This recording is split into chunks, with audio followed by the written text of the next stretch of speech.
La tribu, la tribu, la tribu.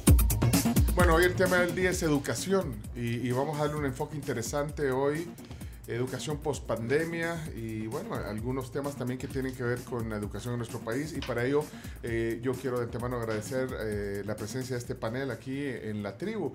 Están con nosotros, voy a empezar de izquierda a derecha, están con nosotros Evelyn Campos. Evelyn es directora de la Fundación Altas Capacidades de El Salvador. Bienvenida a la tribu, qué gusto. Gracias. ¿Y sí, formalmente? Sí, un gusto y de verdad estoy muy contenta de estar en la radio y con un panel súper interesante que creo que va a ser muy, muy especial hablar sobre distintas poblaciones de las cuales representamos este día y que esperamos que los padres de familia, los educadores, tomen conciencia sobre la inclusión. Que es un poco lo que promueve también altas capacidades. Bueno, Evelyn es especialista en educación, tecnología, talento, tiene un máster en educación y bueno y también en atención a estudiantes con altas capacidades. Gracias por estar aquí. Sigo, está también aquí en el programa hoy Ada Montano. Ada es directora de FUNPRES, es docente de educación especial, también experta en educación inclusiva. Bueno, y conoce también en general el tema de educación. Gracias por estar aquí, Ada. Bienvenida. Sí, muchas gracias por la invitación. La verdad es que estos espacios entusiasman, ¿verdad? Porque el tema de educación es un tema que se trata muchas veces solo en foros muy formales. Y qué bueno poderlo poner de manera accesible, sí, coloquial, para conocimiento de todo, ¿verdad? Y manejo de visión. Y la problemática que ha traído la pandemia también. Así es que muchas gracias por invitarnos. No, a usted. Y aquí a mi derecha, el moderador de la plática. No te habíamos dicho que ibas a venir como moderador. No me habían dicho, pero con gusto. No, esa es la actitud. No, Rodrigo López. Así como vino el chino, así, hace años. Y se quedó. Bueno, fuerte declaración. No, hombre, aparte nos conocemos desde hace muchos años. Él es Rodrigo López, es educador, es padre de familia.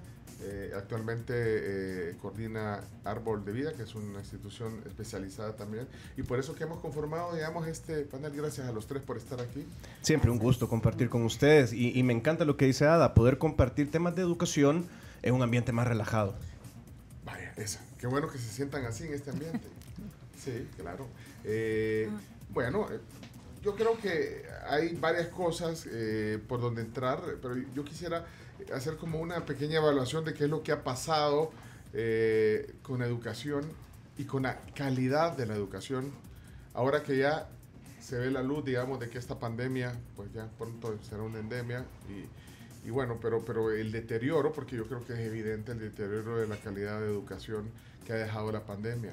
Incluso, la vez pasada estaba oyendo que estaban hablando ahí, no había caído en la cuenta de una decisión que había de una normativa oficial de promover, o sea, no aplazar a los estudiantes, pues, o sea, pasaste de grado automático, independientemente de todo. Bueno, eso, digamos, es... Algo similar sucedió para el terremoto del 86, porque fue en octubre. Casi finalizando el año escolar de calendario nacional, que en ese entonces era la gran mayoría de los colegios. Y en ese entonces la mayoría, bueno, fue como un pasar de año automático. Bueno, pero eso, yo no sé, lo pongo aquí en la mesa porque deben de ver otras cosas desde su perspectiva de experiencia como formadores, que hay, digamos, como yo les decía, deterioro en el nivel de calidad. Yo quisiera oír a cada uno de ustedes qué experiencias pueden hablar de lo que pasó con la educación y también de lo malo que se recoge para ser propositivo. Empezamos con usted, Evelyn. Perfecto. Bueno, yo he sido educadora, ya 20 años de estar en el rubro de educación y me he dedicado a diferentes ámbitos durante todo este tiempo. Especialmente fui elegida para la formación de docentes cuando estos 30,000 docentes tuvieron que ponerse al hilo con Google Classroom. Ajá. Y vino la pandemia y pareciera que todos los docentes no estaban preparados. Pero hace 20 años que yo inicio este camino de la educación Empecé como maestra de informática y empezamos a decirles a los docentes, actualícense, vamos y hagamos actividades relacionadas con la tecnología. Pero hasta cierto punto todos los maestros venían, les ofrecíamos capacitaciones, asesorías sobre tecnología, y vino un momento en el cual pues como que la agarraron muy al suave, ¿verdad? Yo recuerdo que cuando vino esto y anunciaron lo de la pandemia y mañana cerramos, yo estaba en una universidad dando una capacitación sobre trabajos del futuro. Y entonces yo estaba hablando de cómo en 10 años, ¿verdad?, la educación tenía que cambiar totalmente su rumbo. ¿Por qué? Porque ya los trabajos actuales estaban siendo reemplazados por los robots.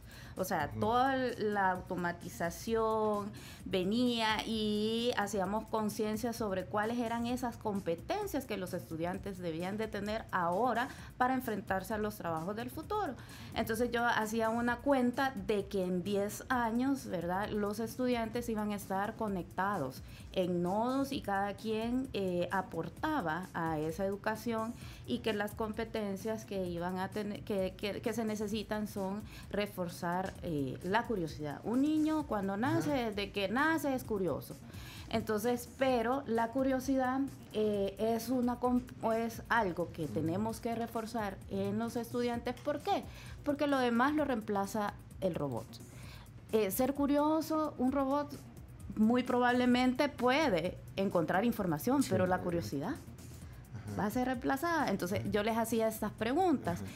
Otra de las cosas es la resolución de problemas. Las personas tenemos esa capacidad para tomar diferentes información, ¿verdad?, del entorno y poder actuar en un momento así, rápido. Viendo también estamos relacionados con las emociones, aquellas emociones que sentimos y que nos da alegría y que nos da el poder para hacer cosas increíbles que muy probablemente el robot no pueda hacer, ¿verdad? Entonces, educamos a los robots para que muestren emociones, pero no las demuestran tal y como las demuestra una persona. Entonces, yo hablaba de todo eso. Para sorpresa es que esto que estábamos hablando sobre cómo la educación tenía que cambiar en 10 años se acortó con la pandemia. Aceleró tanto. No, abrió los ojos. Exacto. Sí. Y de golpe. Y entonces, cuando venimos y empezamos a ver los colegios, porque en ese momento yo era asesora de tecnología en varios colegios, y empezaron todos los colegios a llamarnos, miren, capacitación aquí, porque no hayamos qué hacer, cómo hacer una videoconferencia, cómo hacer por ejemplo, un documento incluso de Word. Estábamos viendo a aquellos docentes que veníamos queriendo capacitar y que hasta el momento no se había hecho. Cuando empezamos la capacitación nos dimos cuenta que habían docentes avanzados, ¿verdad?, que ya venían con una visión más futurista, y otros que estaban más atrasados. Pero el problema fue que nuestro reto como educadores era sacarlos de esa estructura mental que el maestro tiene de generar conocimiento y replicar el conocimiento en el estudiante, porque eso ya no tiene sentido. La información ya está en internet. Todo está en la red. Exacto. Sí. Y bien rápido, porque es que yo creo que en los últimos, usted dice acelerado, los últimos 10 años ha habido una evolución como no nos imaginábamos. Exacto. Entonces, hacer conciencia de esto, de que no tenemos que llevar nuestra práctica del salón a la computadora, a los programas, que no era eso la intención, sino que cambiar el chip de que los estudiantes ahora saben más que los docentes.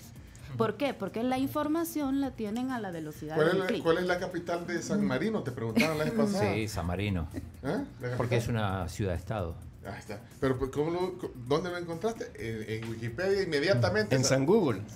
Y preguntarle al profesor, decir, voy a ir a la enciclopedia británica. Sí.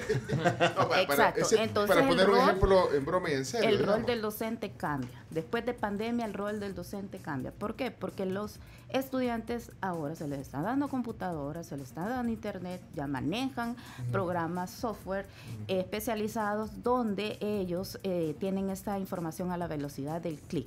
Entonces, ¿en qué se convierte el docente? El docente debe de acompañar a ese estudiante, acompañarlo a crear sistemas de información y a poder gestionar esa información que está en el internet. Y ahora ya no nos aprendemos las capitales del mundo. No, pues sí. Antes nos guayabeábamos los elementos de la tabla periódica. O sea, pues sí, pero es que así era el modelo. Era el modelo. ¿Por qué? Porque traíamos un modelo conductista. ¿Qué pasa? Si ustedes se recuerdan de Pedro Picapiedra, sonaba el timbre y él ya sabía que dejaba el trabajo y se iba al lunch. Y entonces, pero en los colegios estamos condicionando a los niños. ¿Por qué? Porque todavía hay timbre.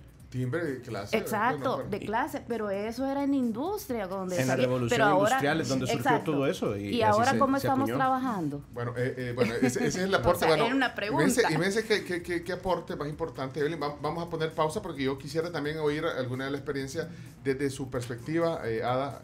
Sí. También un poquito esto, ¿qué ha pasado con la educación? ¿Qué significó la pandemia?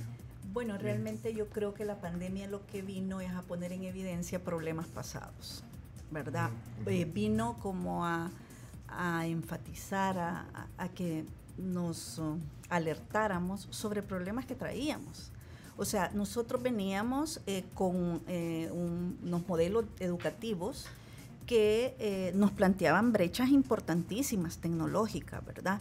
Entonces, claro, la pandemia nos obligó a buscar otro medio para poder desarrollar los procesos educativos. Eso nos obligó, pero el problema venía de antes, ¿verdad? La pandemia acentuó problemas y acentuó problemas a nivel, o sea, que impactaron la educación a nivel de docente, a nivel de la familia y también a nivel de los estudiantes. Y en general, o sea, de la sociedad en general, pero la principal condición que afectó la pandemia fue lo socioemocional. Y con una condición socioemocional afectada no se aprende. O sea, la familia afectada, los papás afectados, los docentes afectados, los niños afectados, obviamente. Entonces yo creo que nosotros podemos mirar esto desde varios ángulos, ¿verdad? Uno es el impacto en el aula directamente y en el proceso de aprendizaje. Pero como se decía, la verdad es que esto tiene un efecto socioemocional también. Tiene un efecto contundente en la motivación para aprender. Sí, pero lo socioemocional es bien difícil, o sea, no estamos preparados, o sea, no, me imagino que los docentes ni los papás están preparados para afrontar esa afectación socioemocional, ni los robots, ni la computadora van a poder ir a atender eso, es bien complicado. Yo creo que por ahí han andado los esfuerzos, ¿verdad? Así como se volcaron pues las instituciones y todo a buscar alternativas tecnológicas, también fue necesario buscar alternativas para lo socioemocional. O sea, lo primero, bueno, nosotros hemos estado en otros programas acá como FUNPRES planteando resultados de investigaciones que hemos hecho. ¿Nos puede compartir algunos datos? Sí, por ejemplo, el 13% de los estudiantes presentaban ansiedad. El 10% de los estudiantes presentaban depresión. ¿Esos son datos locales o datos globales? Datos locales. De hecho, la Fundación hizo una investigación para el Ministerio de Educación y ese es el resultado. O sea, los muchachos que están en las escuelas públicas, la evaluación se hizo, la evaluación socioemocional de cuarto hasta bachillerato. Y esos son los datos. El 10% estaba presentando problemas de ansiedad, de depresión, el 9% de depresión. Entonces, lo que digo yo, la pandemia vino a acentuar cosas porque la depresión se va generando, ¿verdad? No es una cosa que aparece inmediatamente. Pero esa condición de encierro y de un cambio en la forma de relacionarnos, de estar todos en la casa, ¿vea? O sea, eso es tremendo. Socializar, para los jóvenes de diversas edades, socializar, dejaron de socializar. Los que estaban empezando su formación educativa, los que estaban, digamos, en un periodo de... Porque hay un periodo en adolescencia, por ejemplo, que la socialización eso es vital. Los más afectados, precisamente los más afectados fueron los adolescentes. ¿Por qué? Porque lo fuerte en esa etapa es la socialización, ¿verdad? Sus amigos, la novia, dejaron de ver a la novia y entonces entraron en una condición socioemocional alterada. Y eso se reflejaba en sus procesos de aprendizaje, desmotivación y además le estaban diciendo que tenía que aprender, que dejar el cuaderno y el lapicero, el lápiz, y que agarrar una computadora, una tablet. Sí. Entonces era un reto. Y además con un docente que también tenía dificultades para poder mediar. Me tengo también para oír la opinión de Rodrigo, pero también para leer un paréntesis aquí, dice Patricia Sánchez, saludos a ustedes y a sus invitados, especialmente a Ada, muy conocedora y sobre todo apasionada en el tema de educación. Felicitaciones, Patricia Sánchez, no sé si lo ubica. Gracias. Aquí la leo porque está mandando un mensaje en el WhatsApp. Gracias. Vaya, gracias, Patricia. Aquí estamos de alguna manera descubriendo algunas cosas y en tu caso, bueno, Rodrigo, tú has vivido varias etapas como educador. Sí. De hecho, quiero decirlo, ya lo dijimos la vez pasada que nos visitaste aquí, fue profesor de Camila. Cualquier reclamo directamente ahí con los padres. Pero bueno, en un formato... Felicitaciones conmigo. O sea, hace algunos años, hace unos 6 años, debe haber sido más, quizás. No, hace 11 años. Hace 10 años me gradué del colegio. Y cabal, yo le di primer año de bachillerato y segundo. Bueno, pero en un formato tradicional, ¿verdad? Digamos, de educación tradicional. Correcto, en educación has tradicional. vivido varias etapas en tu carrera, digamos, como educador y formador. Sí, y fíjate que... Y esta etapa, bueno, vamos a... A mí lo que me gustaría hablar es un poco de los diferentes actores que hay en la educación, y me quiero basar en 3. El estudiante, los padres de familia y los maestros. Entonces... Por un lado, imagínense que los únicos preparados para lo que la pandemia aceleró de golpe eran los estudiantes. Ellos eran los únicos que estaban preparados para la digitalización de la educación. Eran los únicos que estaban preparados. Por ser nativos, digamos. Por ser nativos, correcto. A ellos les decía, las clases van a ser en línea. Chivo, dame la laptop, dame la compu, dame la tablet, el celular, lo que querrás. La mayoría, digamos, la mayoría. Sí, estoy hablando a nivel general, son más nativos que los padres. No sé, porque aquí Adam hizo como, bueno, porque habría que ver los datos también del acceso.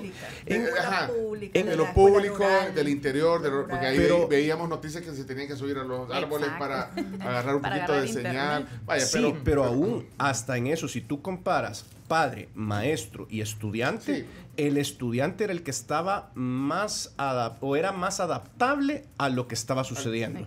Luego vienen los padres de familia, que yo creo que lo que hizo la pandemia es abrirle los ojos de que la educación no era, por un lado, únicamente responsabilidad de las instituciones educativas, y que hay otras maneras también de educar, y que se debe de educar para la vida, no solamente para un examen. Esa es una buena lección que deja también. Bueno, hay papás que no lo entendieron y no lo siguen entendiendo, que ya querían que se fueran los niños al colegio o a la escuela.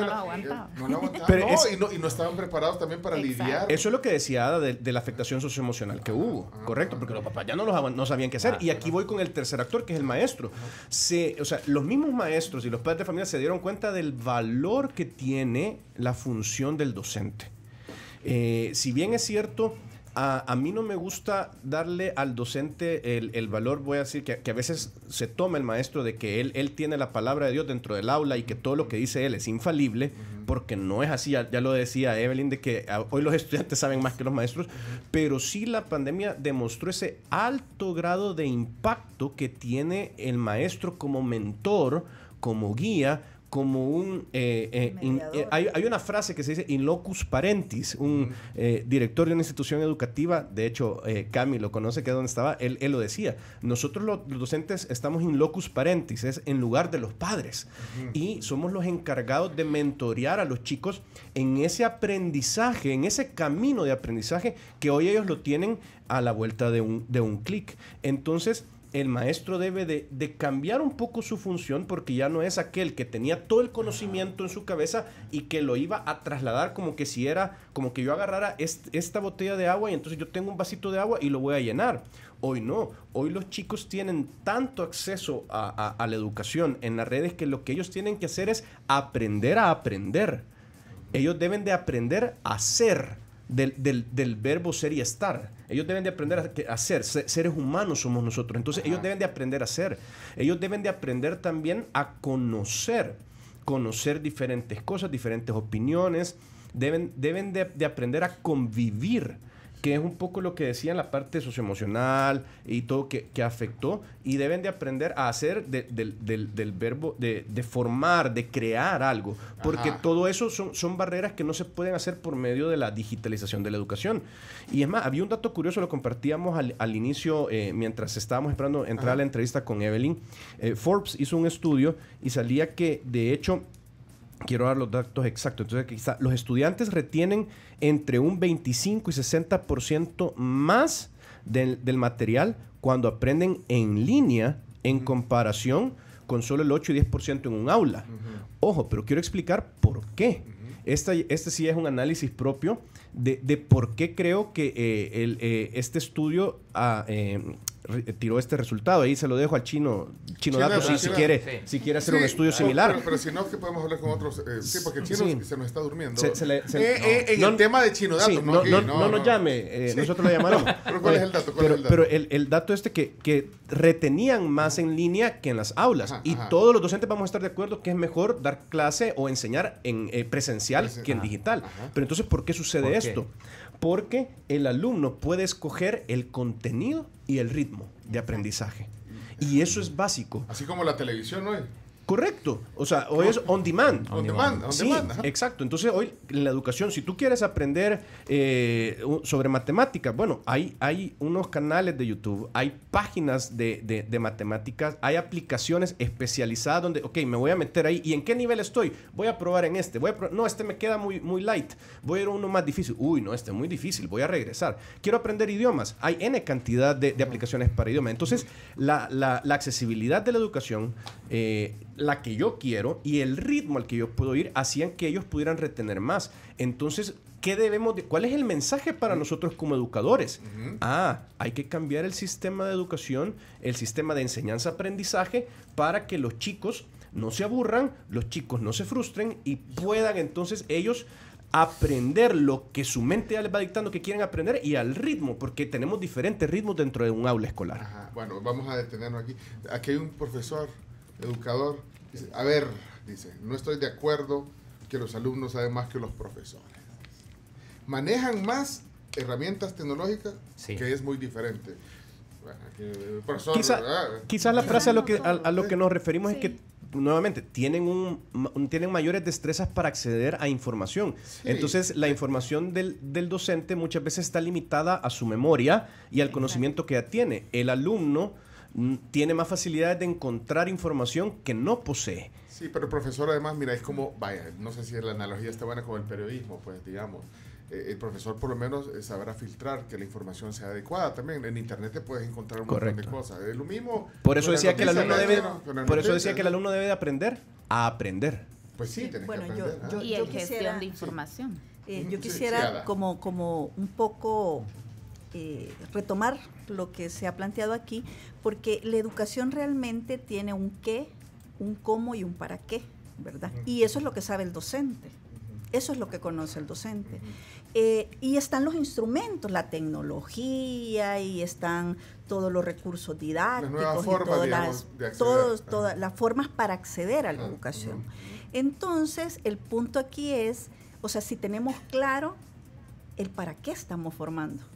Porque hay enfoques actualizados como la socioformación, y es formar para resolver problemas del contexto, ¿verdad? Entonces, ¿cuál es el contexto? El contexto demanda tecnologías ahora. Por eso es que la tecnología es importante. Pues, ¿a qué se refiere con resolver para el contexto? O sea, si yo me estoy formando, usted como periodista, ¿verdad? Como entrevistador en este momento, su rol, ¿verdad?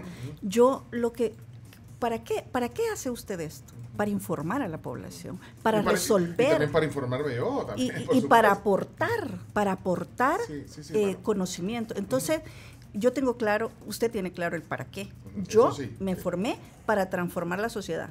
Yo soy docente, en esencia soy docente, y esa es mi visión. ¿Cómo lo hago? Entonces, cuando yo me formé, hace bastantes años, ¿verdad? Y cuando empecé a trabajar, yo tengo 30 años de experiencia, pero empecé de 15, no me vayan a hacer malas cuentas. Ahí sí sacan los datos. No me vayan a hacer malas cuentas. Pero cuando yo empecé a trabajar, las formas y los instrumentos eran otros. Sí, pues sí. En este momento, la tecnología se volvió el instrumento principal porque había distanciamiento social, porque no podíamos estar en el punto de encuentro que era la escuela, ¿verdad? Entonces a todos se nos planteó el reto de la tecnología. Entonces para mí es importante el enfoque bajo el cual estamos haciendo estos procesos educativos, ¿verdad? Entonces a veces cuando decimos el docente, el estudiante sabe más que el docente, nos estamos refiriendo a que conoce instrumentos de hoy. Sí. Que a mí me cuestan todavía, sí, les cuento en secreto, Sí, ¿verdad? claro, Nadie está escuchando. Pero hay que adaptarse. Claro, entonces eso representa un reto mayor para mí que para el niño, el joven que es nativo, ¿verdad? En las tecnologías. Entonces yo creo que de eso se trata. Yo reivindico mucho al docente en el sentido de que nadie estaba preparado para esto. Y al docente le tocó realmente enfrentarse a lo desconocido. La mayor parte de docentes en nuestro país no son nativos tecnológicos. Entonces el reto es mayor. El reto fue Por mayor. eso. Y el protagonismo también es importante. Bueno, lo que decía Rodrigo, o sea, que los tres protagonistas, el estudiante, el maestro y los padres. Los padres creo que también... Y yo solo quiero cerrar la idea con sí. esto. Los docentes, en esta pandemia, muchos docentes del área rural, a las 9 de la noche, estaban contestando WhatsApp para sus estudiantes para que presentaran la tarea. O sea, eso para mí es un tema que tiene que ver con lo socioemocional. Pero les cambió también eso. Sí, Esa hora. Bueno, pero tal vez estaban revisando exámenes. No, Sí. o sea, cambió la dinámica, cambió la la dinámica educativa. Exacto. Iba a decir algo, sí. Evelyn. sobre Bueno, esto. con respecto a eso, podemos decir que cuando nos referimos a los estudiantes, estamos diciendo que también esa información está rápido, ¿verdad? Y entonces está a la mano y esa información también necesitan una gestión, o sea, una gestión donde podamos revisar de que sea fuente confiable. Sí. Aparte de eso, los estudiantes, al tener estas habilidades tecnológicas, como ya habíamos mencionado, están más en contacto de la información y también ven el futuro donde lo que se les está enseñando, por ejemplo, ahorita, no les va a servir y que es significativo para ellos.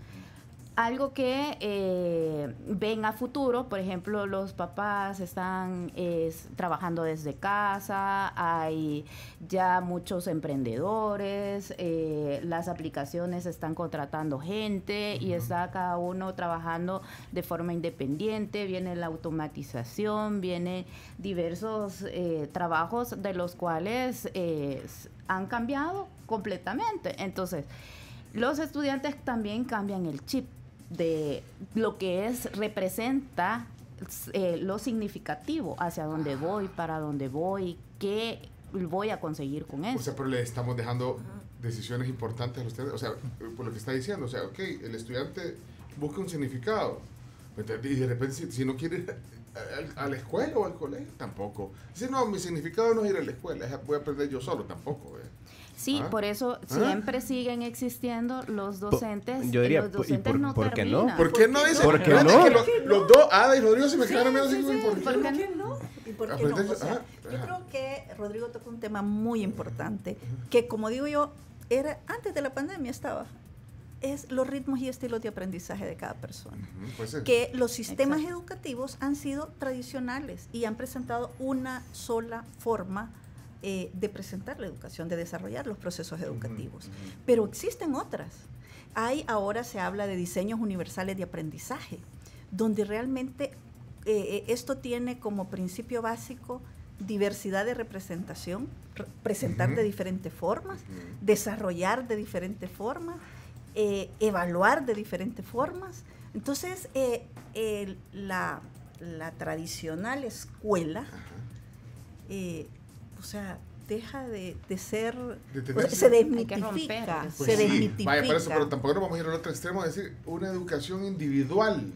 ¿Y usted qué quiere? ¿Y usted qué quiere? ¿Y usted qué? No, o sea, se puede. Pero la educación pública, o sea, es global, digamos, global, general. Bueno, puedo estar equivocado, yo estoy tratando de entender, pero es más complicado llegar a identificar qué es lo que quiere cada quien. Es que ese es parte del problema, la sistematización de la educación. O sea, que queremos hacer un copy-paste de la educación para todos. Solo mira la mesa en la que estamos, diferentes contextos, edades, nacionalidades, destrezas y contextos familiares, problemas que podemos tener, traumas, etcétera, etcétera, habilidades. Entonces, o sea, ¿dónde cabe que nos van a educar a todos de la misma manera? Sí, vos una vez, bueno, de hecho, ya voy a explicar para que la gente entienda cuál es el perfil de cada... Al presentarlos lo dije, pero entender qué hace, por ejemplo, qué hacen ustedes en FUMPRES. Pero yo no me voy a explicar, pero me llamó la atención cuando viniste la vez pasada que dijiste el ejemplo de en la casa, cuando tenés 3 hijos, por ejemplo, claro, de 5, 9 y 14 años, o sea, no les das indicaciones, bueno, a veces hay que estar con cada uno, pero vos estás educando en general, no importa que tengan diferentes cualidades, expectativas, correcto, edades. Pero el papá tiene la habilidad debemos de tener la habilidad, vamos a decirlo, de saber que van a diferente ritmo mis hijos y que están en diferente nivel, pero los estoy educando a los 3 al mismo tiempo. Pero tiene esa habilidad el padre. Dios nos ha dotado con esa habilidad y que la vamos perfeccionando en el día a día. Y porque no todos nacemos perfectos y la vamos perfeccionando en el día a día por medio de la experiencia. Y ese es otro componente importante dentro del proceso educativo. El aprendizaje por medio de la experiencia. Si lo queremos poner más fancy, es el learning by doing, ¿verdad? Que hoy en día está muy en boga, pero igual, el niño aprende jugando. El niño aprende haciendo. El estudiante aprende, o sea, haciendo las cosas. Y también los papás aprendemos en la carrera de ser padres. Exacto, y volvemos a ese modelo conductista, ¿verdad? Donde todo tiene que ser condicionado. ¿Por qué? No todas las veces va a haber un timbre para salir a almorzar. Ahora tú sales a almorzar y no tienes hora. ¿A qué horas vas a salir por tu trabajo? Entonces, estos estudiantes deben de comprender y crear su propia disciplina con respecto a lo que estamos viviendo. Ahora, pues, los horarios son complicados, ¿verdad? En los trabajos. No necesariamente estás presentándote a una hora determinada. Pero, ¿qué pasa? Que tú tenés que ser responsable. Sí. Y entonces tenés que aprender esa responsabilidad no porque alguien te lo diga, sino que internamente desarrollarla. Es un proceso también. Es un proceso, exacto. Entonces, vuelvo a lo mismo. Los docentes se necesitan como mentores porque pueden dirigir al estudiante, no, irte por aquí, mejor, y si buscas esta opción o si te vas, o sea, buscarle al estudiante los caminos por los cuales se van a ir sus potencialidades, porque si todos vemos, hay una gran variedad, una gran dimensión de la inteligencia. Algunos somos buenos para las habilidades lingüísticas, ¿verdad? Y son muy buenos manejando esta habilidad. Otros son buenos en la matemática. Entonces, ahí van desarrollando su talento. Y otros son buenos en diversas áreas, en el deporte. No podemos ser, como humanos, no podemos ser todos buenos en todo, porque no somos seres humanos. Pero sí, el mundo necesita los talentos. ¿Por qué? Porque los talentos es aquella cosa, aquella pasión, aquello que nos emociona y que de eso podemos llegar, ¿verdad? A hacer grandes cosas. Entonces, esas habilidades y capacidades van a un ritmo distinto en cada estudiante. Y a eso es lo que nosotros estamos Yo creo que sí, Ada, porque les invitamos a desayunar, les dijeron que no desayunaran. Nosotros a esta hora desayunamos. Pero sí, Ada. Sí, yo quiero mencionar que es aquí donde la educación inclusiva toma un protagonismo muy fuerte, ¿verdad? Que siempre ha estado. La Fundación tiene 30 años de trabajar en el tema de educación inclusiva. Es que eso es lo que yo lo quería contar, porque FUMPRES. ¿Qué significa Fundación? Fundación Pro Educación del Salvador. Y quiero decirles que FUMPRES, el nombre original era Fundación Pro Educación Especial, porque así nace FUMPRES. Pero luego cambió porque amplía la educación especial, deja de ser algo específico y pasa a ser la educación inclusiva, que es para todos. En general, de hecho cuando leo, dice, surge en el 89 a iniciativa de un grupo de profesionales y padres de familia preocupados por la mejora de la educación y salud mental de los salvadoreños. Y como usted dice, entonces empezaron con un enfoque a la educación especial, pero luego es la labor de la educación inclusiva. La educación inclusiva trata de minimizar las barreras para participar y para aprender, de cualquiera.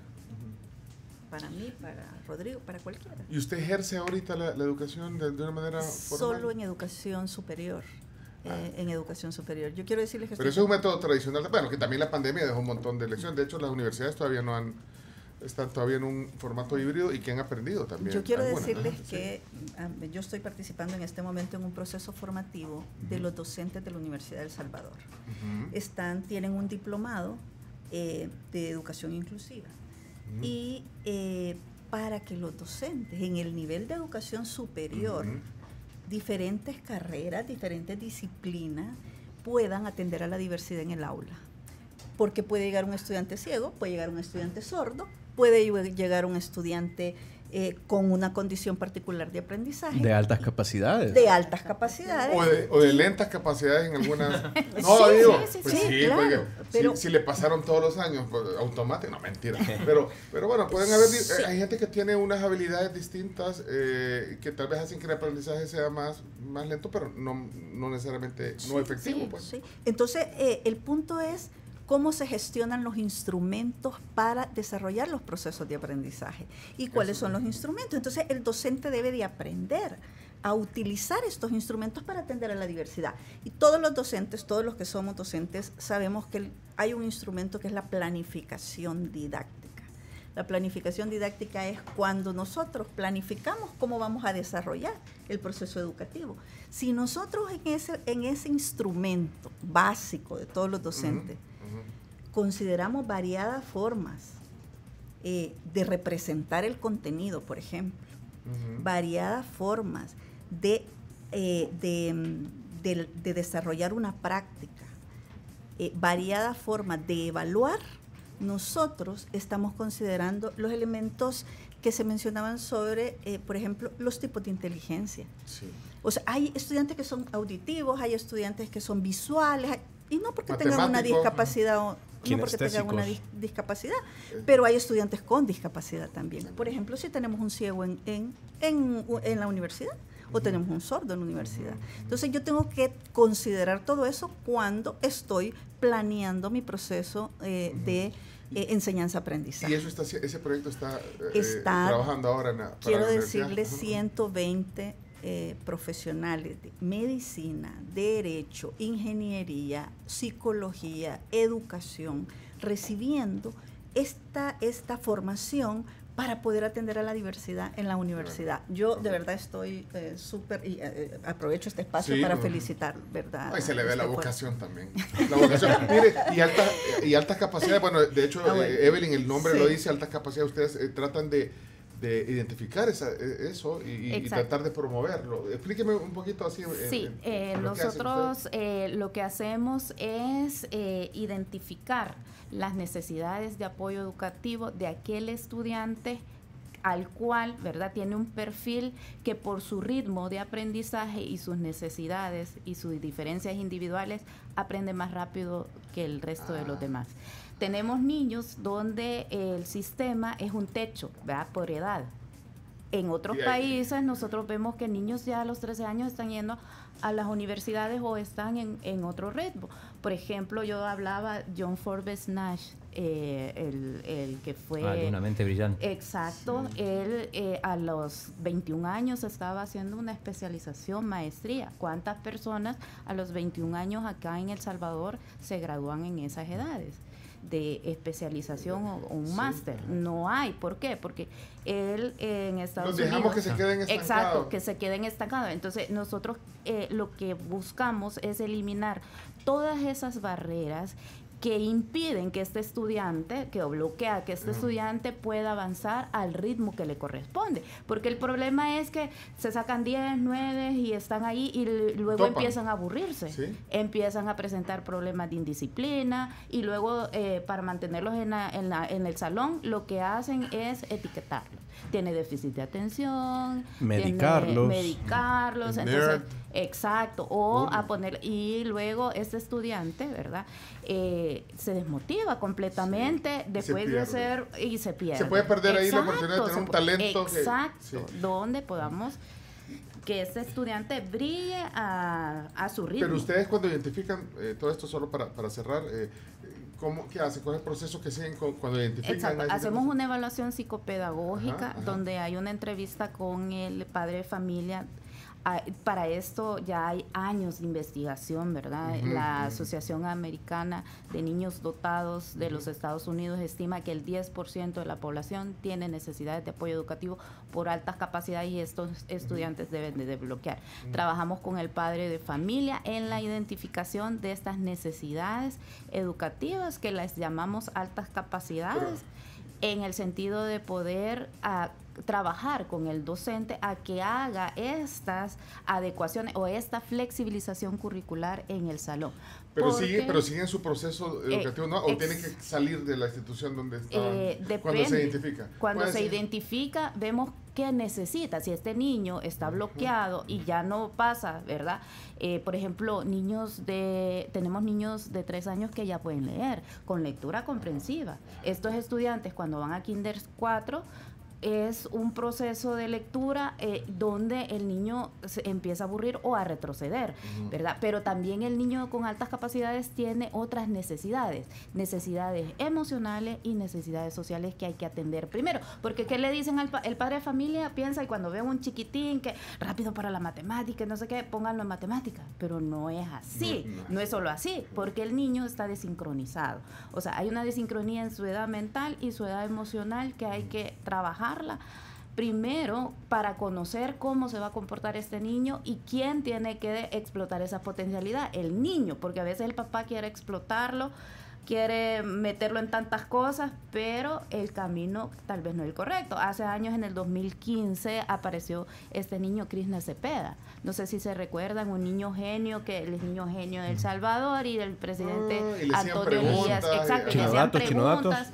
En la UCA le hicieron un reportaje, pero ¿qué pasa? El último reportaje que hay de este niño es que todos los problemas que se enfrentan de bullying, de socialización, de no encontrar, exacto. Entonces es claramente una mala orientación, tanto el padre de familia como el docente. Y les crea complejos. Entonces ya no se supo nada de él. ¿Qué pasa con estos estudiantes? Si aparecen en los reportajes, solo quedan en los reportajes. Porque este niño debería estar ya graduado de una universidad, becado en Estados Unidos. ¿Qué te dice el sistema? No estamos preparados, lléveselo del país, la migración del talento, y no podemos estar migrando el talento. Era Krishna Cepeda, pues. Exacto. Chino Datos. Ahí está. Bueno, eso es un colaborador acá al lado. Eso es, digamos, a grandes rasgos lo que hace la Fundación Altas Capacidades. Bueno, y Rodrigo, su especialidad, decíamos, ha sido educador también en diversas instituciones. Pero bueno, ahora, de hecho, también por eso te invitamos a este panel, porque nos llamó la atención. Bueno, tú sos educador alternativo hoy. Ya hemos hablado aquí en el programa de lo que hace Árbol de Vida, que es un colegio distinto, digamos, distinto. Que hay gente que todavía dice sí, todavía. Porque también hay en el componente de los papás dicen, bueno, ¿cómo es? Pero eso es lo que hacen, ¿ves? Es un colegio así, una escuela donde el estudiante va a su ritmo. ¿Cómo es la...? Sí, fíjate que quiero poner un contexto de esto. Sí. La CEPAL y la UNESCO sacó una investigación o un reporte de los cambios que se debían de hacer por culpa del COVID en la educación. Y ellos mencionaban, por un lado, una flexibilidad curricular, mencionaban un cambio en los procesos de evaluación, mencionaba también la afectación socioemocional y psicológica y que había que tocarla. Entonces, básicamente, Árbol de Vida lo que viene a hacer es una respuesta adelantada a todas estas incertidumbres o cambios que debe tener el sistema educativo. Y lo que decía al principio, que la pandemia aceleró de golpe. Exacto. Entender esa realidad. Entonces, es lo que están tratando de hacer. Es un poco eso, el poder identificar a chicos o darles el espacio, no ponerles techo a niños de altas capacidades, no ponerles obstáculos a niños que tienen otro ritmo de aprendizaje, darles el espacio a una generación que ya no está buscando simplemente educarse por un salario o para un examen, sino porque tienen un significado o han encontrado o están en búsqueda de un significado más profundo. Y entonces, esa es la idea, poderle dar respuesta y un espacio a todos estos estudiantes. Ok. Interesante el tema. Hoy yo sabía, y hoy decía, ¿cuál es el objetivo? Educarlos también, entender las nuevas formas, la visión que debe tener la educación. Así que bueno, tenemos un segmento más. Una cosita, hay un alumno sí, famoso, Elmer Arturo Bonilla, el árbitro, dice, saludos a la licenciada Ada, yo soy uno de los alumnos en el Diplomado de Educación Superior Inclusiva. Excelente profesional. El árbitro sí, que es abogado, o sea... No, por eso, entonces está también un alumno. Panelista de programas de radio. Exacto, se sale ahí con los con ex Lisandro, sí. Sí. Hey, saludos a y oyente, además. Da fe de alumnos. Bueno, realmente es difícil, ¿verdad? Con grupos grandes y todo, pero yo estoy emocionada de ver el entusiasmo con lo que los profesionales están formándose para atender a la diversidad. Vamos a desayunar, pero de aquí... porque nos podemos desmayar. No, sí, y después van a decir, mi desayuno... Se le va a bajar el azúcar a Cami. Se le va a bajar el azúcar. Solo hablan que hasta callada está. Solo hablan que los patrocina La Pampa y te solo hablan. No, ahí está. Así que, porque en el último segmento yo quiero saber cuál es el enfoque entonces que debería tener la autoridad que rige la educación en El Salvador. ¿Cuál sería tal vez un aporte, una sugerencia, una contribución desde su parte, identificada la visión que ustedes tienen? Pero Camila, ¿qué le vas a ofrecer aquí a tu ex profesor y a los profesionales que tenemos aquí? Les voy a dar 5 opciones y aquí quien cante primero es un plato de cada opción. Vaya, pero solo la descripción del plato en general. El desayuno de La Pampa, que son huevos estrellados montados sobre 4 onzas de lomito de aguja a la parrilla. Se oye fuerte, pero no se aguanta. En la mañana también hay tostadas francesas acompañadas con miel, los huevos con loroco, también traen frijoles, queso, plátano. Los frijoles fritos de La Pampa son espectaculares. Desayuno omelette, que viene acompañado de papa hash brown. Bueno. Y están los huevos benedictinos, que también con su salsita, lomito. Eso los pollos y sale la yema pochado. Y vienen acompañados con papas hash brown. Esas son las 5 opciones. ¿Quién canta primero? Loroco. Ahí está. Cantó primero. Sí, el último. El pochado. Los huevos benedictinos. Sí, pues voy con las tostadas. Muy bien. Claro. Bien. Vale. Nadie se fue por el potente. Chomito, otra vez carne para ti. ¿Cómo? Yo pensé que iba a elegir yo también pensé que iba a Es que me encanta lo dulce. Me encanta lo dulce. Por eso le mando un saludo a mi esposa que me está escuchando.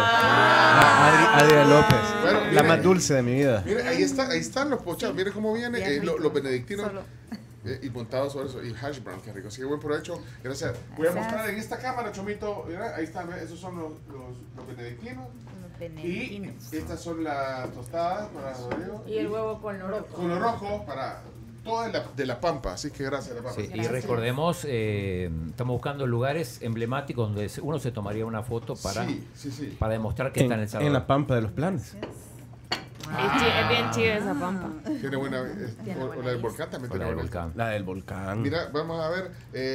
Aprovechando porque el chino. Yo tengo uno más. Está devengando hoy. Sí. Su chino, buen provecho, por favor. Camino a Surf City. Lugar nuevo. Mucha gente se toma foto ahí. Camino a Surf City. En la curva ahí. En la curva.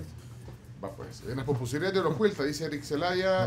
Quiero ver los que dejaron banderita aquí. Va a tener la pausa. Este es audio. Hola, buenos días. Al igual que el compañero que hablaba antes, yo vivía en Cleriza y No, hombre, espérate, ese no era, hombre. No, en el estadio dice, pero adentro del estadio. ¿Vos crees que van a identificar? ¿Ah? Puede ser. En el lugar, en la tumba de Monseñor Romero, dicen ahí. Ah, ok. Ok. Bueno, seguí. Buen provecho, Deren. Bueno, seguimos viendo este tema chino. Si ustedes quieren sugerir un lugar emblemático donde tomarse una foto, a raíz de la foto que se tomó la encargada de negocios de Estados Unidos a favor del mundo, avisen aquí en el WhatsApp. La catedral nunca después del insulto que le hicieron al arte salvadoreño y a Fernando Yort, la catedral nunca, jamás. Bueno, y hay opiniones sobre el tema de hoy también cuando regresemos. Si quieren opinar sobre la plática de educación que estamos teniendo hoy aquí en la tribu, déjenlo en el 7986-1635. ¿Qué dejan de emoji ahí? Un profesor. Un profesor. ¿Hay emoji de profesor? Sí, hay. Bueno, buen provecho. Hoy con nosotros Evelyn Campos, directora de la Fundación de Altas Capacidades, Ada Montano, directora de FUNPRES, y Rodrigo López, coordinador de Árbol de Vida, educador alternativo. Gracias, buen provecho. Ya regresamos con el cierre de la plática. Este espacio es gracias a nuestros amigos de Zorritone, que le invita a que no arruine los momentos únicos de su vida por culpa de la tos. Puede comprar los caramelos Zorritone jengibre, el Menthol Power y el tradicional, que es el que tiene Pencho en sus manos en este momento. Y saben que también existe el Zorritone jarabe en sus presentaciones. Ahí está, miren. Ahí está el Zorritone. Hoy estoy haciendo así de modelo de Zorritone. Miren, aquí está. Lo abro. Ajá, en su presentación.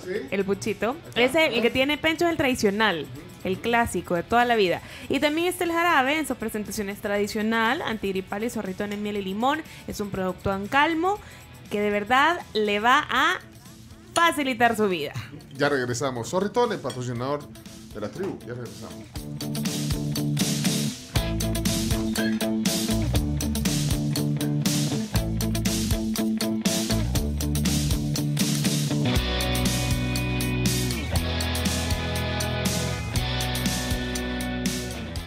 Somos la tribu FM. Porque disfrutar de hacer ejercicio, jugar con tu perro o hacer un rico asado hacen que tu ropa se llene de malos olores. Presentamos el nuevo Max Poder neutralizador de olores intensos con doble poder suavizante. Gracias a su potente formulación, neutraliza y libera la ropa de olores como humedad, sudor, comida y humo, dejándola realmente limpia, suave y con un exquisito aroma. Usa Max Poder. Tenía que ser Max. Slim NASA, de venta en Walmart y farmacias de prestigio. Hay un sándwich campero para cada gusto, para cualquier momento y para cualquier encuentro. Disfruta los bañados en tu salsa favorita. También añade jalapeño, tocino y aguacate. Pídelo en tu amo, pasa al auto campero. Tierno, jugoso y crujiente. Sabor campero.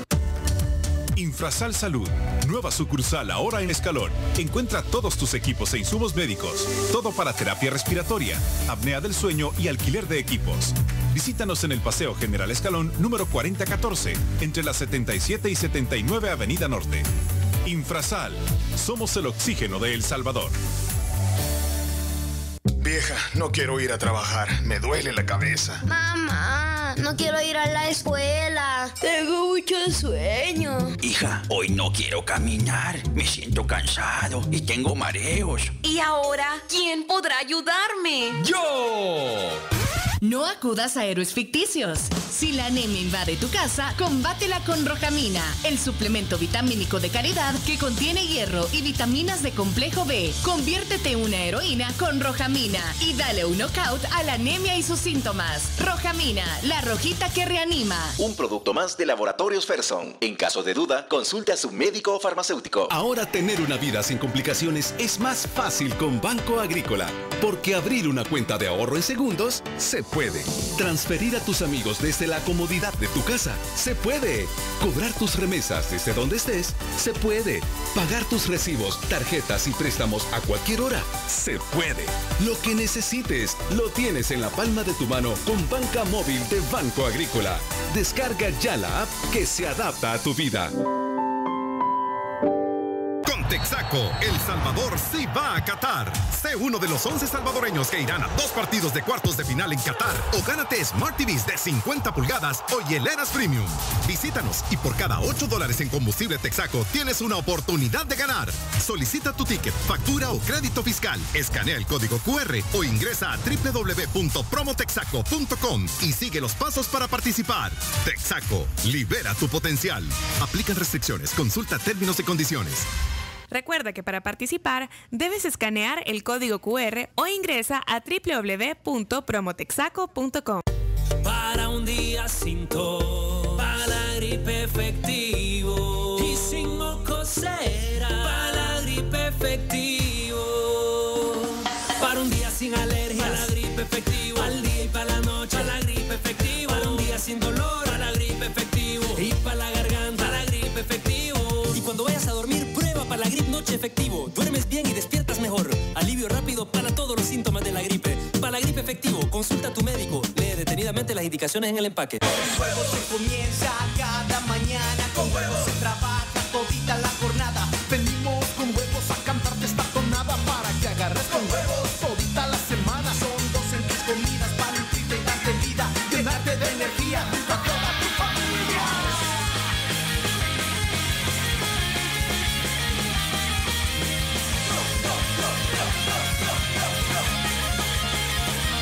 Cuando tengo hambre cocino 2 huevos nutrientes para mí, para vos. En sopa, ensalada, estrellados, revueltos, 2 huevos en cada ocasión. Proteínas que son para vos, vitaminas porque fuertes son. Todos los amamos, no importa el tamaño, siempre recordad son 2. Salud, energía y nutrición. Ponerle huevos a tu vida. Vivir con huevos.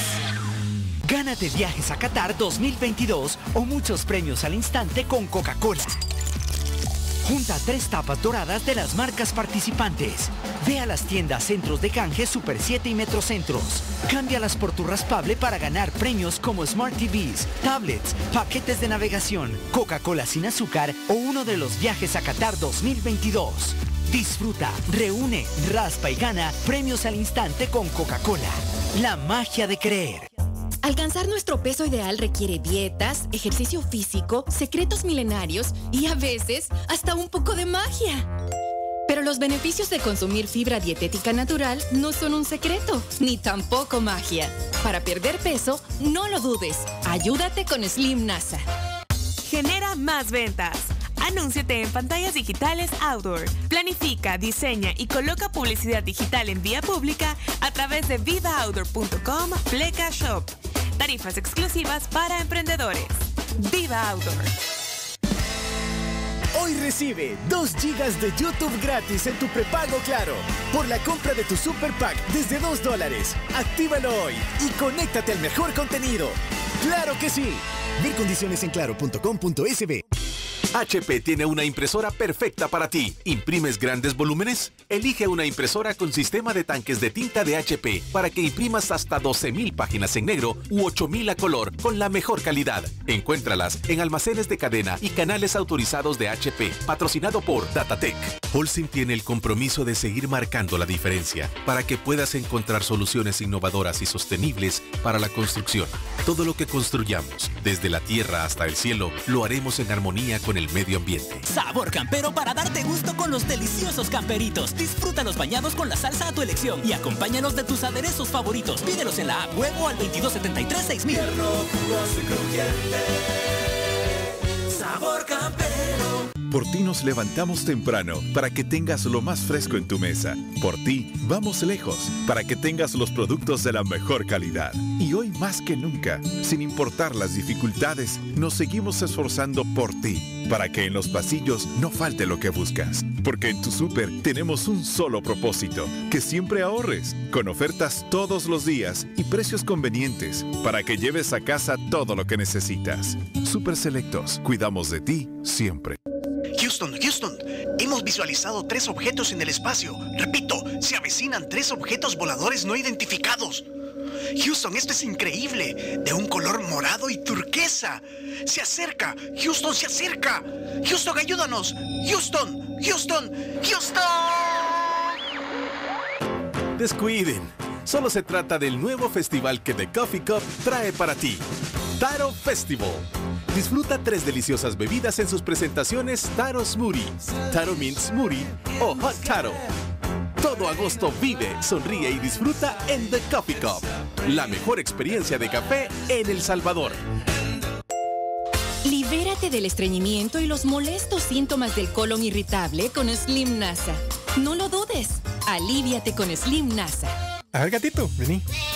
No todos entienden a los gatos. Los que sí, eligen a Limiao. Con su exclusivo sistema Más Vida, tiene proteínas, calcio, vitaminas y minerales para mantener a tu gato saludable. A Limiao, para un amor inexplicable. La tribu, la tribu, la tribu. Escucha La Tribu de lunes a viernes desde las 6 de la mañana por Fuego 107.7 y en latribu.fm. Los desayunos de La Tribu son gracias a La Pampa, el auténtico sabor de tus mañanas. Que nunca falten los productos que más necesitas en casa. Aprovecha los precios de la super canasta del ahorro en Super Selectos, porque aquí tu dinero te rinde mucho más. 9:34 y estamos de regreso en La Tribu FM. Bueno, el tema del día tiene que ver con educación, desde un enfoque bien interesante que hoy nos lo dan nuestros invitados. Evelyn Campos, directora de Altas Capacidades de El Salvador, especialista en educación. Bueno, todos son especialistas en educación, todos los invitados hoy aquí. Bueno, hasta vos, Chino, sos especialista en educación deportiva. Sí. Bueno, Ada Montano, que es directora ejecutiva de FUNPRES. Sencillito. FUNPRES, docente también. ¿Y su área ha sido educación especial en algún momento también? Sí, mi formación base es educación especial. Y quiero decirles que seguí estudiando para buscar respuestas a la población con discapacidad. Tu hermana también, Mi hermana también es educadora, licenciada en educación. Educación especial, ok. Y bueno, ahí está Rodrigo López, que es educador alternativo, padre de familia y coordinador del Colegio Árbol de Vida. Yo decía antes de irnos a la pausa que bueno, aquí podríamos pasar varias horas hablando de un enfoque de educación y post pandemia, que yo creo que por ahí también parte toda esa aceleración que decíamos antes del cambio, digamos, de entender otras cosas, otros elementos, genera también un poco de reacciones como, bueno, la resistencia al cambio es algo también natural, pero es un poco, tiene que haber cambios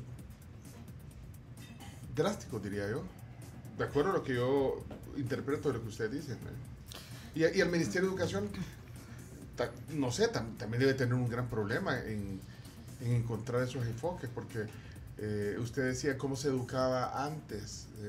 ¿Se acuerdan el ejemplo que pusieron de cómo nos hacían aprender, de ver ahora cosas que, pues sí, porque teníamos que ir a investigar a un libro o a una enciclopedia y ahora... Y llevaba tiempo eso. Llevaba tiempo, entonces no podemos estar haciendo las cosas igual, y así pasan un montón de cosas en la vida. Que nos ha cambiado. Entonces, es un reto, y ese es el punto. Antes de darle la voz a algunas personas que quieren opinar, es un reto difícil para las autoridades de educación, porque ahí está el grueso, digamos, de decisiones. Y ahí están los estudiantes. Y ahí está el grueso de estudiantes. Claro. Entonces, ¿qué? ¿Es un problema? Yo creo que es un reto, más que un problema es un reto. Y lo que pasa es que en los últimos años ha habido mucha producción de teorías. En los últimos 30, 40 años se han puesto sobre la mesa muchas teorías sobre las inteligencias múltiples, sobre todas esas cosas que cuando yo me formé no estaban en la mesa. Entonces había una educación bastante tradicional, pero ahora hay que incorporar las tecnologías, hay que incorporar las inteligencias múltiples, hay que reconocer las diferencias, entonces claro, se vuelve un reto para el sistema educativo y para el docente en el aula, ¿verdad? Yo creo que también hay que considerar que nosotros pues también tenemos carencias como sociedad, que precisamente es la educación la que debe de tratar de transformar todo eso. Prioridad. Y debe de ser una prioridad. Sí. Pero mire, como matiz, hay modelos en otros países que deben de estar o están más avanzados, pues, y que pueden ir en este enfoque. ¿Hay algún modelo que ustedes puedan citar? ¿Algún modelo educativo de algún país, no sé, América Latina? Porque bueno, no somos Europa, nosotros también, por las carencias que tenemos también. Que Finlandia, Singapur, ¿cuáles son? No sé, pero que no sean de Europa, chino. No sé, pero pero es que ya hay modelos, o sea, también ya hay gente que está avanzada en los datos, en la investigación. Yo siento que sí, hay modelos, pero lo que pasa es que siempre queremos traer esos modelos y calcarlos, o sea, copy-paste, como decía, y calcarlos acá, pero no, o sea, nuestra realidad es distinta. Por ejemplo, ¿qué deberían de aprender los chicos que están allá en la Unión? Para resolver ¿qué? Problemas de su comunidad. O sea, lo que necesitamos es que los jóvenes, los niños, aprendan a resolver problemas de su comunidad. ¿Por qué? De su entorno, de su familia. ¿Por qué? Porque ahí hay transformación. Un entorno marítimo, hasta cierto punto un puerto. Pero entonces podría ser diferente la educación de un niño de la Unión que de Chalatenango. Pero que no lo están limitando para que no trascienda y se pueda irse a otro lado. ¿Y por qué se tiene que ir para otro lado? O sea, la migración del talento, vamos, otra vez. O sea, ¿por qué no generamos gente que cree? Soñé en grande. Exacto, soñé en grande, pero tu país... ¿Qué puedes hacer en tu país? O sea, lo que pasa es que todos estos chicos aspiran a irse, que al final ¿a dónde se van? Y se van a otros países y allá hacen cosas increíbles. Tenemos salvadoreños con grandes empresas, científicos con premios en otros lugares. Que ni sabemos. Exacto, y que no se valoran. Y que acá pudiéramos haber hecho lo mismo, apoyando. Si un talento es apoyado desde las edades tempranas, si lo identificamos, cultivamos ese talento y lo desarrollamos, es más fácil que se vaya a especializar a otro país, pero que regrese ese talento. ¿Por qué? Porque se sintió apoyado por tu país. ¿Cuántas gentes eminentes andan y regresan al país y no encuentran abiertas las puertas? Entonces es un enfoque tropical, digamos, es decir, no calcar. No. Yo creo y a veces queremos calcar. Sí, y los modelos y no funcionan. Sí, no, yo creo que hay enfoque, ¿verdad? Enfoque bajo los cuales se tiene o se podría abordar la educación a partir del análisis de nuestro contexto. Y entonces podemos retomar los principios de estos enfoques y tratar de desarrollarlos en los procesos educativos. Que las personas, que los jóvenes, que los salvadoreños seamos competentes en cualquier contexto en el que nos encontremos. Decidimos quedarnos aquí, que seamos competentes y que si decidimos irnos, que seamos competentes también en ese contexto.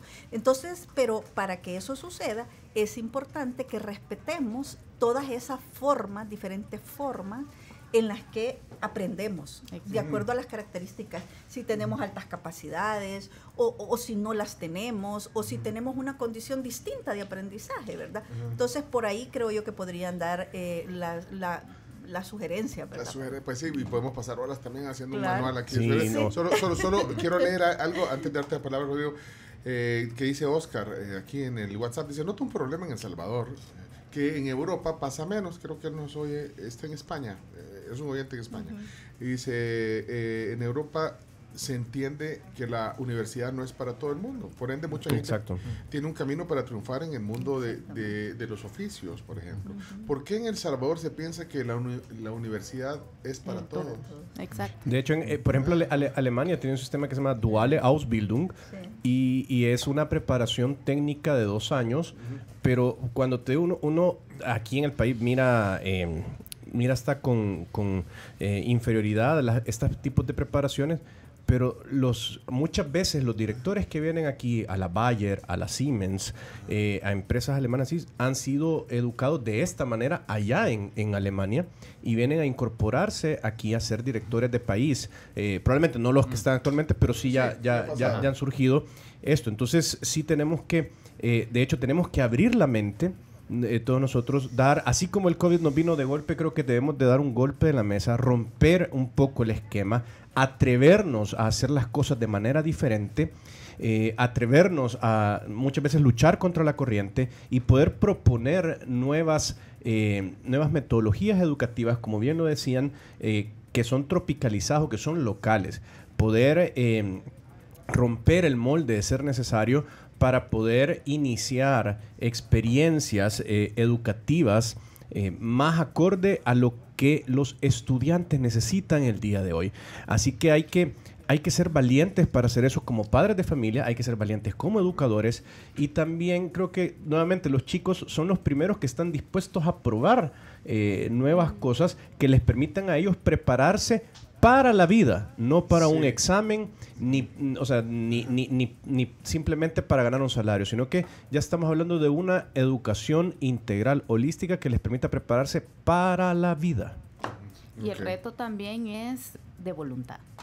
O sea, empieza desde la casa, desde que el padre de familia ahora sabe que también tiene otro rol, el de involucrarse más en la educación del hijo, porque también está lo híbrido, ¿verdad? Que puede ser semipresencial, y entonces acompañar y saber cómo hacerlo también. Involucrarse un poquito más. Involucrarse y voluntad, porque los dejamos y que la maestra... Chino, ¿en qué grado está empezando Francisco? Noveno. ¿Estás seguro? Y no sabe. No, creo que no está seguro. Sí. Es que vio la foto que decía primer día de noveno grado ayer. Igual Florencia me mandó los horarios de todos los días para si te preguntan. Por si te preguntan. Le dio el brief. Sí. Pero es voluntad, como dice él, involucrarse un poquito más. No, yo voy a recogerlo muchas veces. ¿Y los profesores? ¿Ya sabes cómo se llama el profesor que le tocó? Todo, no, vamos y el paso salón a paso. donde toca. China, si llega a la reunión. China, decirle, es que son muchos profesores. Hay un coordinador. Lo cambiaron de sección, ahora creo que está en la B. ¿Crees que está en la B? Sí. No he convencido. Pero bueno, involucrarse. Tenemos que ir terminando aquí la plática. Quiero leer algunos comentarios para que no se queden. Dice, conozco un caso, dice Edwin, de un niño que llegó a 5º grado, lo metieron a 5º grado en la escuela, sin poder leer y escribir, solo porque ya tenía la edad para estar en 5º. Imagínate. Es como lo mismo, solo que al revés. Exacto. Lo mismo al revés. Exacto. Sí, acá realmente no se han conseguido las competencias necesarias. Hoy que vino, a mí me pasó algo bien importante. Mi hijo, por ejemplo, venía avanzado. Mi hijo de prepa lo pasan a segundo y ya estaba en programa Jóvenes Talentos. Pero luego pasaron una serie de situaciones en la cual yo me meto a altas capacidades. Vino la pandemia, él iba avanzado. ¿Qué pasó? En los primeros meses empezó a decir, no me están enseñando nada, no sé nada, mamá, yo así no voy a pasar. Y se puso tremendamente que no iba a pasar y no iba a pasar. Entonces, bueno, es tu decisión, lo dejé que tomara la decisión y que esperábamos, y me dijo, méteme a un colegio que me rete. Bueno, hicimos el cambio. Sí, ya iba él de 6º a 7º grado. Dijimos, bueno, tomar la decisión está bien, porque cuando él se pone que no quiere, porque mi hijo tiene altas capacidades, por eso nace la fundación. Y por también, eso se involucra. Y por eso me involucra. Sí. Y entonces dijo que cómo era posible, y entra en un dilema moral en donde si yo no puedo nada, ¿por qué paso? Entonces se puso. Sus mismas altas capacidades lo llevaron a razonar de ¿por qué me van a pasar si no he aprendido? Exacto. Vengo y lo metemos en otro colegio y lo regresamos a 7º grado y perfectamente, bueno, iba. Le gustó el cambio. Pero ¿qué me dice el Ministerio de Educación cuando me contactan? Es que porque no había pasado. Bueno, pregúntele a él. Él dice que no ha aprendido. ¿Y cómo le digo yo que se puede pasar sin aprender? Entonces el Ministerio de Educación me cuestionó a mí y que no podía, ¿verdad? Y que lo avanzara porque ya estaba aprobado en el otro colegio cuando mitad del año ya no presentó nada. Entonces, porque él dijo y me dijo, me voy a dedicar y que quiero aprender japonés ahorita. Y entonces se dedicó a eso. Durante la pandemia se dedicó a otras cosas. Entonces ya no presentó ninguna actividad, pero resulta que estaba aprobado. O sea, y eso me lo cuestionó. ¿Cómo le decías tú como padre? Si te aquí promovieron todo, nadie aplazó. Exacto. ¿Cómo le decías tú a tu padre, a tu hijo, si estás educando, ¿verdad? Para que sea un buen ciudadano y dejar buenos ciudadanos? Entonces ese dilema. Y fíjate que por eso, ese es el problema del sistema, porque el sistema te dice que tenés que pasar de grado, o sea, no que tenés que aprender, no sino que sino que el objetivo es pasar de grado, el objetivo no es aprender. Eso es lo yuca del enfoque. Entonces, es donde tenemos que poner las barbas en remojo y tener valor de cambiar ese paradigma a nivel integral. Igual, ahora que lo decís, mi sobrino me dijo, no lo voy a quemar, tengo como 50 sobrinos, pero uno de mis un sobrino. Un sobrino, bueno, en realidad es el sobrino de un amigo. ¿De un amigo? Me dijo eso, sí, que no había aprendido. ¿Qué tal te van a clase? La verdad que no hemos aprendido mucho y no hay que, y a los profesores les vale. Ya. Eso pasa también en las universidades. ¿Sí? Muchas veces, sobre todo cuando se tiene la oportunidad de trabajar y estudiar al mismo tiempo, de repente sí entras en una crisis con algunas materias, no estoy hablando de toda una carrera porque sería muy injusto decirlo, pero llega un punto en el que de verdad decís, todo lo que está diciendo el catedrático no es cierto. O ya pasó, ¿verdad? Te voy a hacer una referencia a lo que estás diciendo, Carms. Ahí justo ayer escuchaba una entrevista del expresidente de México, Vicente Fox, donde él decía, él se graduó creo que de Administración de Empresas, y dice, presidente de la Coca-Cola. Fue director ejecutivo de Coca-Cola para toda América Latina. Ajá. Y él, de hecho, comenzó en la Coca-Cola trabajando como repartidor de coca. Ni siquiera... Entonces... con Jordi Rosado lo viste, ¿no? No era con él. Era con otro chavo que pues era. Lo contó. Hace poco lo vi también. Entonces, lo que contaba es, dice, miren, en los primeros 3 años de trabajo uno aprende más que en los 5 años de universidad. Entonces, volvemos al punto. ¿Por qué? Porque muchas de las instituciones educativas, y como dice Carlos, no podemos generalizar al 100% de instituciones, ni de carreras, ni de docentes, pero en términos generales, se está educando por un título, se está educando por pasar un examen, por pasar de grado. Entonces, hablando de eso, quiero aprovechar y robarme los micrófonos para dar un saludo. Una alumna me escribió por ahí. Sí, Ana Lucía, dice que está en la cuenta del papá y que está viendo, así que Ana Lucía, un saludo para ti. Está en la cuenta del papá de Facebook. Sí. Pero hace tu cuenta, Ana No, Ana Lucía, no, por la edad todavía no. Sí. Perdón. No la adelanté, Pencho. Sí, bueno, este programa es para toda la familia. Este programa es familiar. Sí, este programa es familiar. Bueno. Sí, porque la versión de la noche no ha salido todavía. No ha salido. Ahí me invitan.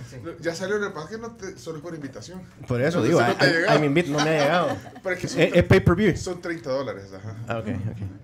Al mes para poder, en la Tribu FM está el... todo lo que cuenta el chino de su... Ahí sí te dicen los nombres de los profesores, de las materias de sus hijos. Miren, se nos acabó el tiempo. De verdad, yo les quiero agradecer. No quiero dejar algunos mensajes. Con eso vamos a cerrar. Y la gente se toma el tiempo de dejar algunos mensajes. Pongámoslo. Decime un número, chino. 22. 22 mensajes, ¿no? 22 de la gente. No, hombre, 22. Ayer ganamos. Ahí está Pachito de Río. 3. Vamos a ver. ¿Tres mensajes? Sí, 3. Ok, Juan. Buenos días. Mi hijo Andrés, ahí en Alemania, hizo primero un Ausbildung que tenía que ver con educación, con pedagogía, dando clases de inglés en un colegio. Y luego pues estudió sus carreras. Pero sí es una excelente opción. Bueno, gracias. Era un comentario ahí. Héctor, buenos días, Héctor. No sé si van a poner los mensajes después de la intervención de los técnicos, pero está saliendo ya, mira. Estaba preocupado que no había ningún profesor hablando de la realidad de los maestros. Mi familia, casi todos, mis hijas, mi esposa y su servidor somos maestros. Y ella ha hablado un poco de lo que fue la realidad que descubrió la pandemia. Ningún maestro puede a cabalidad lo que es la computación. No está formado bajo esos términos, no estamos formados bajo esos términos. E incluso los niños que podían manejar todo eso estaban acostumbrados a bajar videos, a ver porno, etcétera, no como efectos de un trabajo. Y yo quisiera que retomaran cómo puede adaptarse el docente del aula, por ejemplo, del sistema público que tiene 40 y 60 alumnos de todas las condiciones económicas, de todas las condiciones culturales. Sería bueno que le pasaran este mensaje a los señores allí. Gracias, caballeros de la tribu. Habla Héctor. Buen día. Gracias a usted, Héctor, por su aporte. ¿Ponemos el tercer y último mensaje? Sí. Hay más, pero bueno, pongamos este y de ahí comentan para cierre. Quisiera retomar un poco lo que dijo la licenciada ahí en la opinión. Nos gustaría de verdad tener un modelo salido del conductismo en cuanto a la educación, pero creo que estamos años luz todavía. Por ejemplo, en el tiempo de pandemia se profundizó el problema de las tareas, por ejemplo. Es una cosa que todavía no entendemos por qué en pleno 2022, siglo XXI, se siguen dejando tareas, cuando tenemos otros países en modelos de educación a la vanguardia que ya no están dejando tareas. Y son tareas que no son solo para los chicos, sino que son para los papás. Y en la pandemia el caso fue que encerrados estaban los papás que tenían que ser, no solamente que tenían que trabajar, sino que tenían que ser docentes, porque tenían que estar también pendientes del niño que seguía las clases a la par de la tablet. Y si no estaba el papá, estaba la abuelita. Entonces, el modelo conductual todavía sigue, todavía lamentablemente lo tenemos. La otra, hablan de la salud mental. Los psicólogos en las escuelas no existen. En las escuelas públicas peor, ¿verdad? No hay de parte del Ministerio de Educación un movimiento por la figura del psicólogo educativo dentro de las escuelas, porque es necesario, ya que hablamos de salud mental. Así que yo pienso de que nuestro modelo educativo, aparte de que esto de la pandemia vino a dejar también una necesidad de innovación en cuanto a la educación, nos vino a dejar también las huellas de los roles en cuanto al proceso educativo, que verdaderamente todavía siguen un patrón conductista y que estamos a años luz de tener una educación alternativa. Bueno, y ahí sigue porque por el tiempo lo voy a quitar. ¿Este era el tercero ya? Sí, pero si quieres poner dos más. No, ya no tenemos tiempo. Uno. Muy buena entrevista. Yo siento que las universidades deberían retomar el aprendizaje presencial de nuevo. Algunas todavía no lo hacen. Bueno. Yo he comentado... Solo para terminar, solo tenemos 2 minutos. Y si no nos cuelgan aquí. Bueno, ya nos colgaron, ¿verdad? Hoy ya estamos. Sí. Es solo el piso 12, no te preocupes. Repito. No, fíjate con el mensaje que decía de las tareas. Por eso nosotros como institución, como Árbol de Vida, no es que no existen las tareas. Es que las tareas no es parte de la normalidad. Puede haber eventualmente tareas porque se necesita expandir algo.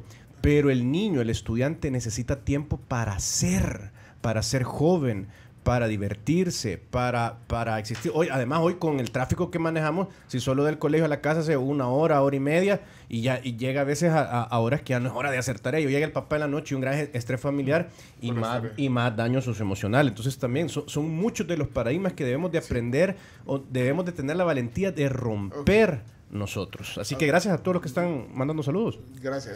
Ada, para terminar ahí su reflexión y si algo que quiera comentar rapidito. No solamente decir que esto nos plantea un reto a todos, a todo nivel, al Ministerio de Educación, a los docentes, a la familia y a los mismos estudiantes, ¿verdad? Porque estudiantes de educación superior, estudiantes de educación media, ya tienen capacidad de poder razonar y analizar el tipo de educación que estamos recibiendo.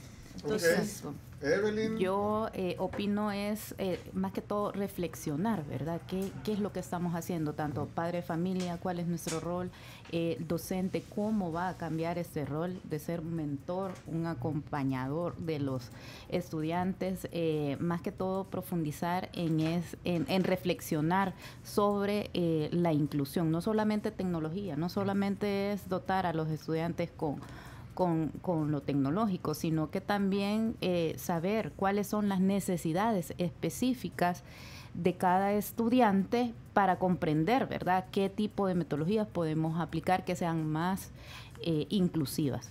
Bueno, gracias a los 3, Evelyn Campos, directora de la Fundación Altas Capacidades de El Salvador, gracias a Ada Montano, directora ejecutiva de FUMPRES, y a Rodrigo López, coordinador del Colegio Árbol de Vida, educador alternativo, por venir a tertuliar. Miren que se nos hizo tarde, pero creo que valió la pena. Usted decía, ¿cuál es el objetivo? Cumplimos el objetivo de esta plática, orientar un poquito, tener una visión que ojalá que puedan ir habiendo cambios, ir sucediendo cambios en la educación, que como usted dijo, esa es prioridad. O sea, así que ahí en educación es donde está buena parte de la solución de nuestros problemas. Así que el gracias. Enfoque. Muchas gracias a ustedes por invitarnos. ¿Y le gustó el desayuno? Súper rico. Camila, ¿te gustó? Camila, ¿no quieren dulces de San Vicente? ¿Qué nos trajeron? Qué montón. Y yo me comí como 800 que no bajan ese volado. Así que bueno, gracias por la visita. Feliz día para todos. Si ustedes quieren escuchar la plática completa, por alguna razón no la agarraron completa o quieren compartirla, estará en podcast al mediodía en Spotify, TuneIn, Google Podcast, Spotify, TuneIn, YouTube, digital. Todos lados. Y el audio y video queda en el Facebook también. Así que gracias, qué gusto verlo. Chino, perdón, Chino. Sí, actualizando resultados, Chelo Arévalo y JJ Roger ganaron el primer set 6-3 a la dupla Johnson-Blumberg. Están jugando el segundo, van a punto de ponerse 2-2. Están 40-15, 2-1 abajo, pero va a ponerse 2-2. Vamos, Chelo. Así que vamos, Chelo. Están jugando en Cincinnati. Excelente.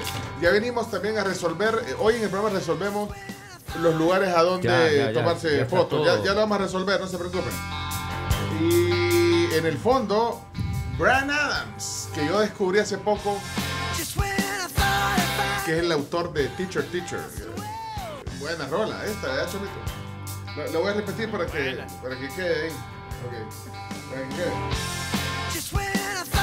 Chao, camarita. Chao.